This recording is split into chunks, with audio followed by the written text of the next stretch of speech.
Although most travelers love their cruise experience on the Regatta, it would not be a good choice for those who expect Las Vegas-style entertainment and onboard activities like rock climbing, bowling, or ice skating.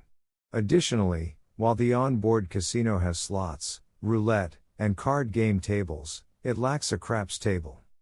Evening entertainment is held in the Regatta Lounge, which is a relatively small venue with a small stage.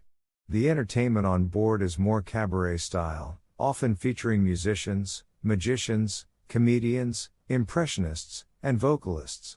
However, the Regatta Lounge is usually packed for every show, which indicates that most people enjoy what they see.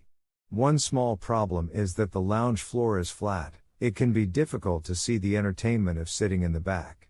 However, 3 large screens are used to augment the shows. Passengers can spend their days at sea on the Regatta in a variety of ways. 1. Lecturers, computer classes, or Spanish lessons. 2. Traditional indoor activities such as bingo, sewing, bridge, and wine tastings. 3. Outdoor shuffleboard, table tennis, pudding competitions, and the pool. 4. Afternoon trivia contests with over 100 participants. 5. Reading in the library. 6. In-cabin televisions with daily movie options. The Regatta also has a computer center, Oceania at sea, where passengers can check their email or surf the internet for a fee. Computer classes on fixing and organizing digital photos and basic computer skills are usually well attended.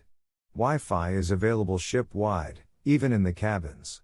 However, the Wi-Fi speed is much slower than on the computers hardwired in Oceania at sea.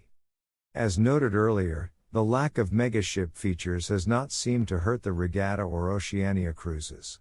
Oceania passengers return again and again for the fascinating itineraries, good service, good food, and beautiful ships.